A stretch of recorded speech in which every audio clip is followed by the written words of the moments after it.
Okay, perfect. All right, you guys, I'm so excited. I have been reading this like a mad woman. I am not done with chapter 3, just as a being totally honest. I'm in the middle of chapter 3 right now, and because it has like homework and stuff in it, it's making me slow down just a little bit. But I really, really like it. I think that it's going to be huge if we take it, don't just read it, but actually apply what we're reading. At the end of the day, that's what self-development comes down to. Like we can do as much as we want, but if we don't do anything with the information that we're getting, it's not going to do anything for us. So I'm really excited because there's like a lot of like meaty stuff in here. Um, and I'm gonna just like kind of go through like the beginning parts and the things that I have like highlighted. And like I said, if you guys want to like unmute or drop in the chat, anything, just let me know, and then we can like kind of slow and like talk about it and stuff, because there's a lot of good there's a lot of good things that were said, like especially like even just like in the intro, I was like, holy crap, this is gonna be so good. Um, so one of the things that like I'm focused on for this month is like creating systems and duplication so that our team can grow and there's no confusion. Like everyone knows how to train somebody, everybody, you know what I mean? Like it's just like a flawless system. And so that's really what my main focus is. And I thought it was so cool. Like in the second page, she puts, I wrote this book to help you create the kind of business that your team will want to emulate, which is just creating duplication. What your team sees you do is what, you know what I mean? It gets passed down. And that's how a business, like a real solid business, is formed. So I got really excited when I read that, because I was like, oh, it's literally right on track with what I like think the main focus for this month needs to be. Um, I think it's really cool. Like on the third page, she talks about it takes more than skill to advance in title and grow a large organization. Like this business, you obviously like need to hone in on your skills and figure out where your PowerPoints are and things like that. But it is so much more than skill. It's like passion and all of those things. Like you need all of it to be able to be successful. And I think it's good to hear that, because sometimes we feel like our skills don't match up to other people's, right? Sometimes we can feel like somebody's more skilled in a certain area, but it's not skills at the end of the day that gets you somewhere. It's your work ethic, it's your passion, it's all of those things. And then we all know that building a network marketing business isn't just about developing your business, it's about developing yourself. That's why we call it self-development with a paycheck on it. And then let's see, what do I share?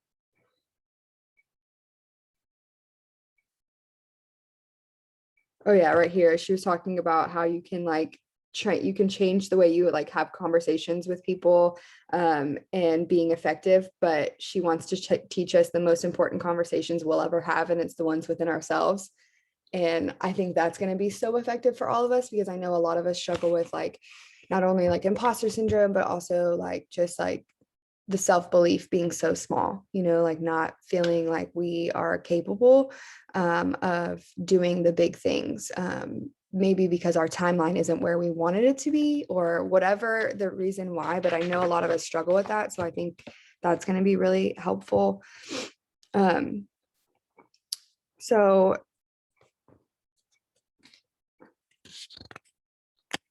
sorry. So let me get to chapter 1. So I think that this chapter was really good because she was so freaking honest. So I don't know if you guys got through chapter 1 yet, but right out the gate, I'm like, okay, first of all, I love this lady. She's very red. I can tell. It's a lot like my personality. You know, she's nice about it, but she's very firm. She's very upfront. And for me personally, I don't know about you guys. Drop it in the chat if you guys like that. If you like to have somebody just be like super straightforward, or if you like it kind of cushy. I like for people to like yell at me. That's why I like Eric Thomas. I'm like, yes, yell at me. But that's what I kind of felt like she was doing, because she was talking about, you know, why people fail in this industry. And I need red. Why people fail in this industry, and it's so real. And honestly, I've been in this industry for 4 years, and everything that she said, I was like, yep. Like I see it all the time, you know. On a daily basis, I see people coming in and have so much potential, but you know, things hold them back. And I thought that it was so cool that she opened up the chapter and she was talking about, you know, how our business is so simple, but it's anything but easy, you know, like it's not easy, but it's simple. And this business is actually really hard because it's mentally, you know what I mean? You have to get through some really hard things. And she said it will have tremendous highs and cavernous lows. And it's true. Like, if you've been here longer than, a month, you would know that, you've probably had really high moments in your business and you've probably had really low lows where you thought about walking away and you just thought this wasn't for you. And we all go through those times. Like, that's just a part of this industry. And hearing that, I think, should be really comforting, because we can sometimes feel like it's just us who experience things like that, but it's literally anybody and everyone who comes in here. And then I liked how she talked about the 3 buckets, that people fit into 3 different buckets. The first people are going to be the ones that see, like, who like our products, so our customers, that's a bucket. And then the second, people who are interested more in our business, that's the second bucket. And then the third bucket would be the people who are not interested in our products or business, but they could give us, referrals or whatever. And then the 4 reasons why people fail. So I think we should talk about this, because I think that we've all had these thoughts. And we all maybe struggle with certain things. And I know, because I know the ins and outs of this entire team. And so I know that there's people struggling with every single thing that I read in here. And so I was like, as I was reading this, I'm like, I pray to God everybody is reading this, because we all need to see and be called out and then call ourselves out. Okay. So the first reason, they're not coachable. I feel like we all tell ourselves that we're coachable. I feel like we can all say, like, oh, I'm so coachable, like I want to learn. But then at the end of the day, like, are you actually being coachable, or are you just hearing it and not applying it? You know what I'm saying? And so it says, if somebody isn't seeing success, it's almost always because they're not following the system, which is what I'm trying to set up right now for our team, so that there's no confusion and stuff. So if we're not following the system, then you're not being coachable, right? And then, so I'm just going to go over the stuff I highlighted, unless you guys want to unmute yourself. But first of all, it says get into action right here. And it tells you to say out loud that I'm 100% coachable. And my husband was sitting right here making a work email, and I'm like sitting at my desk reading, and it was completely quiet. And all of a sudden I'm like, I am 100% coachable. And he's like, I was like, shut up. My book told me to say it. Okay. I just be quiet. So I declared mine out loud. And then it says, I underlined the uncoachables, as we like to call them, also refuse to implement proven business building tools to help them expose their network to what they're offering, and move them through their funnel to a close. And so I liked that expose and close line. I was like, ooh, we need to use that, because I like expose their network to what they're offering, which means being bold and showing up and saying what you have your hands on, and not, kind of just tiptoeing around it, but being really bold. And then, you move them through your funnel to close. And then the reason number 2, they don't treat this like a business. I know you guys have heard me say, if you treat your business like a hobby, you're going to get paid like a hobby. And if you treat it like a business, you're going to get paid like a business. She opened up with that line and that thing. And I was like, huh, yes, I've said that so many times. And then I love this. Let's get real. It's called network marketing, not net slacker marketing. Okay. I was like, I love that so much. And give me an example of a CEO who has built a successful 6 or 7 figure company who didn't consistently show up to build it. Right. I was like, yeah, dang. We think that this industry, we talk about time freedom, right? And this is where it gets kind of sticky, and we have to kind of call ourselves out, because we talk about, this giving us time freedom. But when we're in the trenches and we're in the process of building, this is a sacrifice of time to build this, but we're going to end up looking up. And when people are sacrificing their time to get money, we're no longer going to have to do that, because we're going to have built a residual income. But until you get there, you have to make the sacrifice of time to show up consistently, because if you're not showing up consistently, you're actually hurting your business more, because people are thinking that you're not trustworthy. They're thinking that you're not consistent. And we don't like people who aren't consistent, right? We wouldn't want to go to a doctor who's only there half the time. We wouldn't want to go be in a class with a teacher who only shows up 2 days out of the 5 days of the week that she's supposed to be there. They're going to choose somebody who's always there. And so that consistency and that working, that's what builds our business. And then I thought this was so good right here. You know how I've been saying, like when you post, that's your open sign for your business, right? That's how people know that we're there.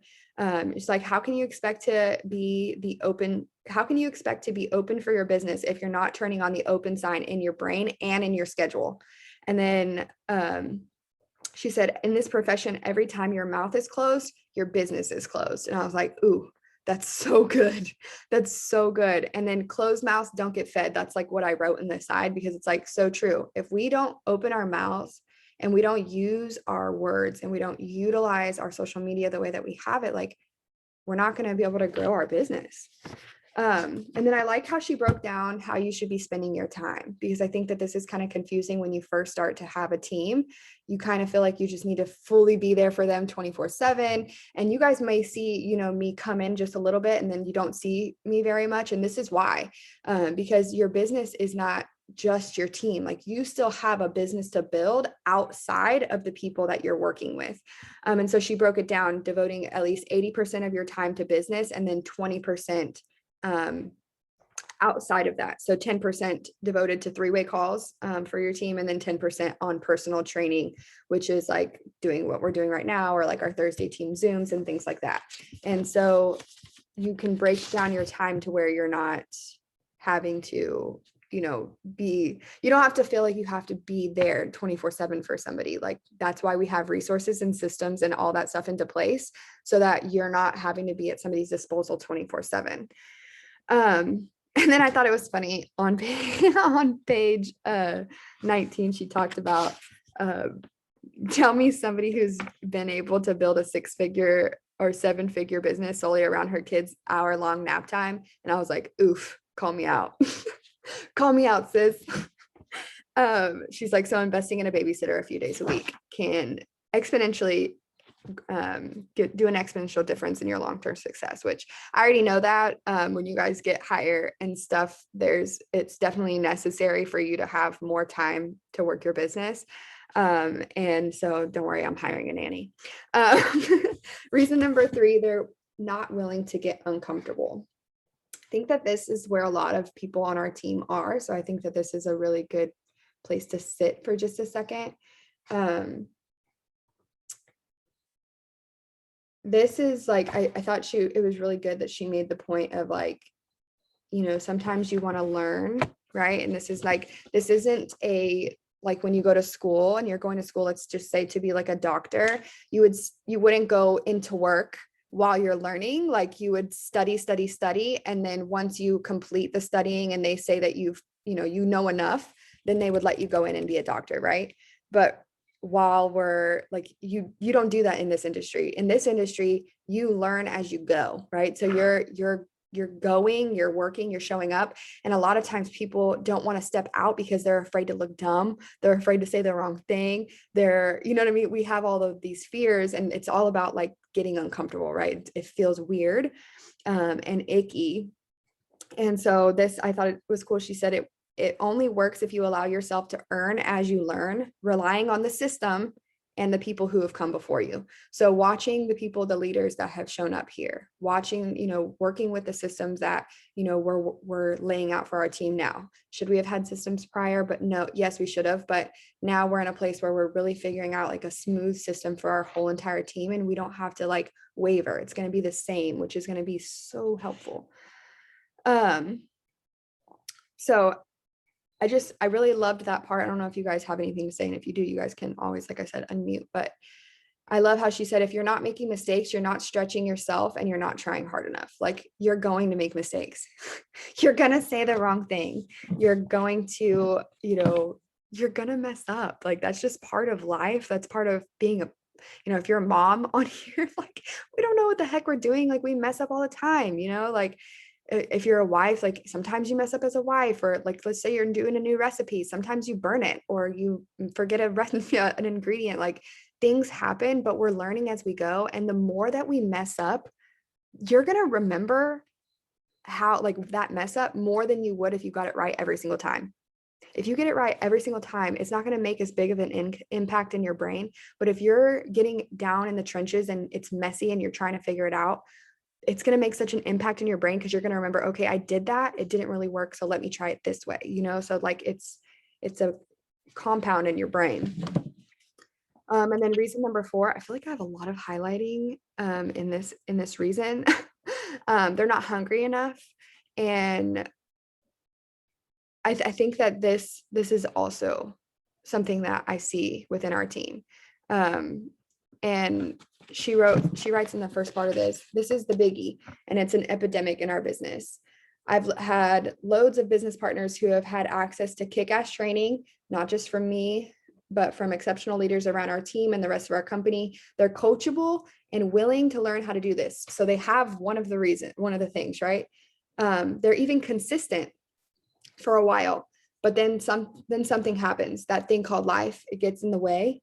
The kids get sick. There's a big project at their day job. They're tired. There's a really good episode of Scandal on. So their business gets moved way down on their list of priorities. And I see that constantly within our team. And I love how she says life happens to all of us every single day. We're all working with the same exact 24 hours. And so when somebody comes to me and they're like, hey, you know, I have this, and this going on, like, I try my hardest to be understanding because life does happen. Life happens to me constantly, you know, with my kids and everything else. There's just constant stuff that's going on. But when we have something that we're so connected to, like this business and the reason why we're doing it, then we, you know, we get hungry. We want to show up. We don't want to allow life to knock us down. And so she says, you know, why do some of us show up and why do other of us walk away? And it's like, because we're hungry, really hungry. Think I haven't had a carb in 6 months kind of hungry, which I haven't had a carb in 8 months. So there's that.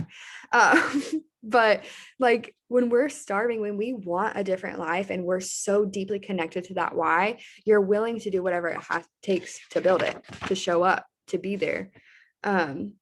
I think Katie, I think it was Katie on one of hers, and she kind of said almost the exact same thing. And I was like, oh, yeah. Like, she was like, no, she's like, because it's like the type of, now she said, like, if you're not kicking your butt because like this is your only source of income versus like this is your side job, she goes, then it's going to pay you like a side job. But like, she said almost the exact same thing like 2 minutes before I got to that part in the book. And I was like, oh.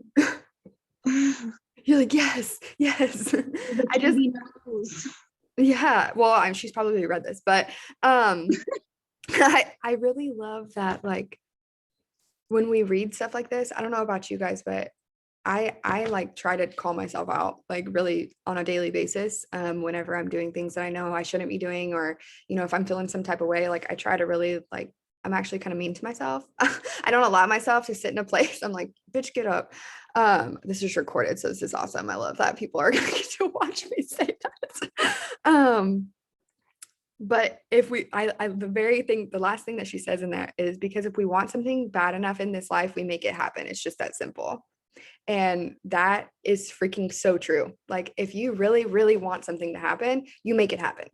And I think that it's a hard pill to swallow for a lot of people to admit that they just aren't that hungry at this moment. That doesn't mean that you can't be hungry tomorrow, because you can get your mind right and figure out your stuff. But if you're allowing your life to get in your way, then you're not hungry enough. Like you need to figure out how to increase that. Rachel, did you mean to unmute? Yes, I was waiting until you were finished, and then No, I go was going to ahead. say something. Go ahead. Oh, I heard it. didn't highlight it, but there was a part she was talking about like all the stuff she had going on when she started the business, and she was like, my plate was already full, but I just decided to get a bigger plate. And I'm like, oh Yes. damn. Like I'm over here like feeling overwhelmed with what I have going on. And then like Hope's like works full time and like goes to medical school, and like there's people that are doing more, you know what I'm saying? Yeah. No, So it's like yeah. you said, the calling yourself out. And then there was one, this was on page 31, there was something that I highlighted that really like stuck out to me. It says, it's so easy to get mired in what is that we stop dreaming about what could be. Or Ooh, if you haven't stopped dreaming, maybe you stop believing that it's possible to actually realize your dreams.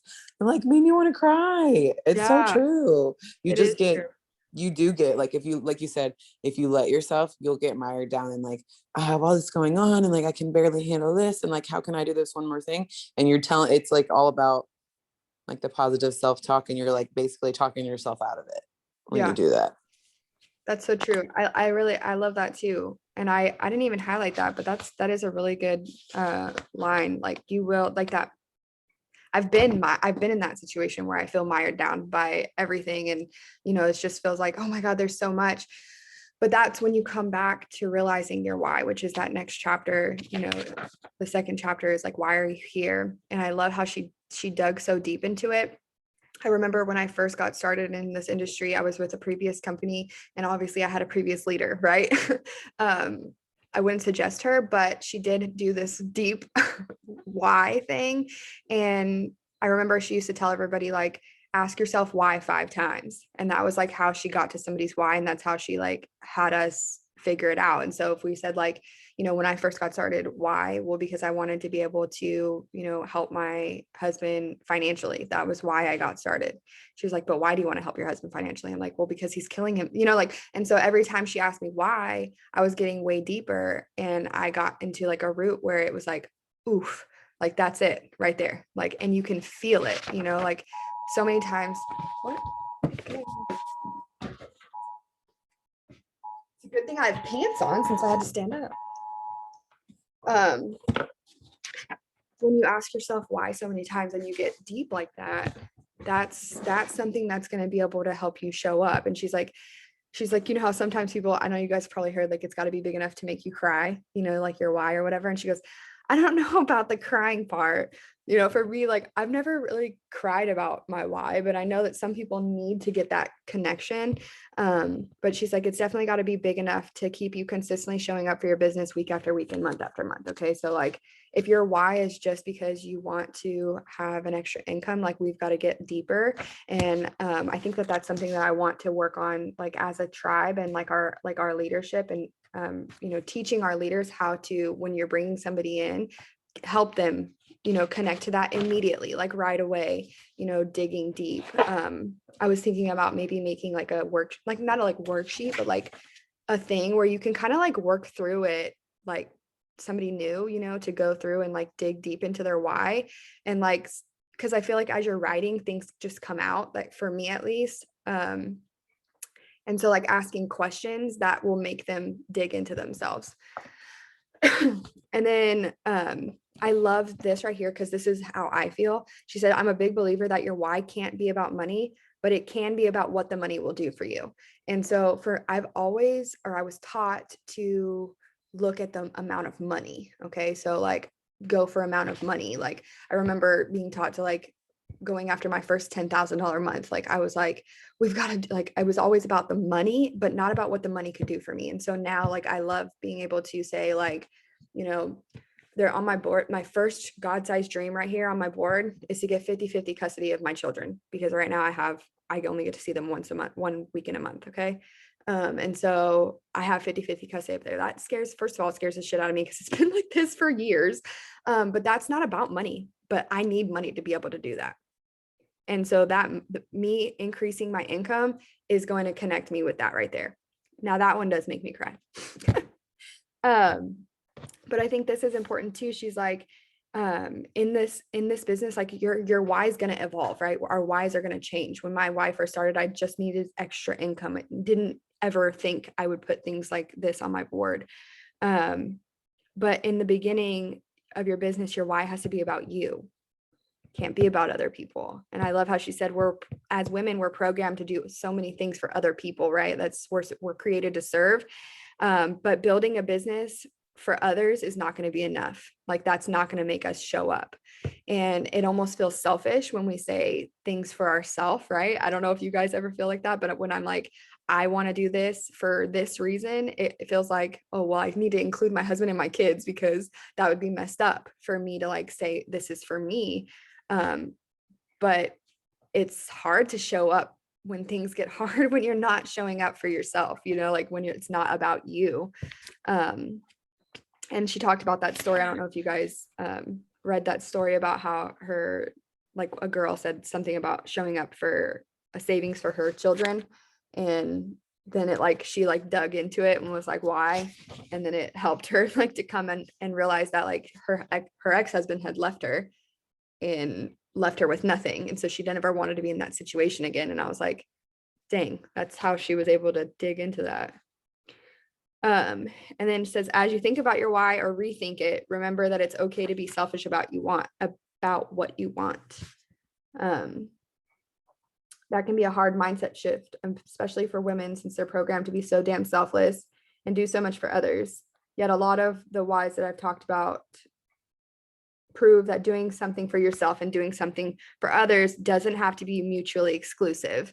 And I like, like we can want those things for ourselves, but they're also going to impact our family. So it's not selfish. It's like we're still, it's really technically for our family, but it's for us too. And it's honestly, like, I think at the end of the day, a lot of us women and a lot of the people on this team, because I know you guys, like one of our whys is because we want to be able to prove to ourselves that we're capable. We needed to prove that we can even do something like this. And that was one of my biggest things that I never realized that was like a why of mine, but I've always been a quitter my whole life. I've quit everything. And so as I've done this, it's almost been to like, see how much I can do. How far can you go? Because I never believed I was capable of doing anything, much less of running a successful business. Let's see. And then I liked how she was talking about the goals and the SMART goals, being able to be specific, measurable, achievable, realistic, and time bound. I really like setting goals with a time frame. Even if you don't hit it on the time frame, it still does keep your mind focused. It does give you the urgency that she talked about because you know that it's coming up. Your procrastination will usually typically decrease. Which, by the way, with us doing the bingo, I was like, Jesus, like maybe Audrey already read this and that's why like we're doing this. No, because I didn't. like it was totally like perfectly set up to like have a timeline and like get your smaller goals in. And I was like, wow, like maybe Audrey already hit the book. And then you're like, I'm obsessed with this book. And I was like, oh, maybe not. Maybe Audrey's just cool like that. Yeah, I didn't know about this, but it actually does go along. And I thought that was pretty cool. I'm trying to like create some just like fun things because I feel like a lot of people were like confused and weirded out by bonus season ending. And so I was like, we got to just like keep up like some different fun things to go after. So I'm glad that it worked though. And it does give us small goals with a time frame and everything. So I was actually going to type into the chat today and be like, hey, don't forget about bingo. Let's see. And you must make your goals time bound because a goal without a timeline is just a dream. And I love that because so many times we're like putting on our dream board, right? And that's awesome to have these dreams, but like make a goal, like go freaking get it. Don't just dream about it, like actually make it freaking happen. And I love how she said she breaks it like bite the elephant, like make the big goal.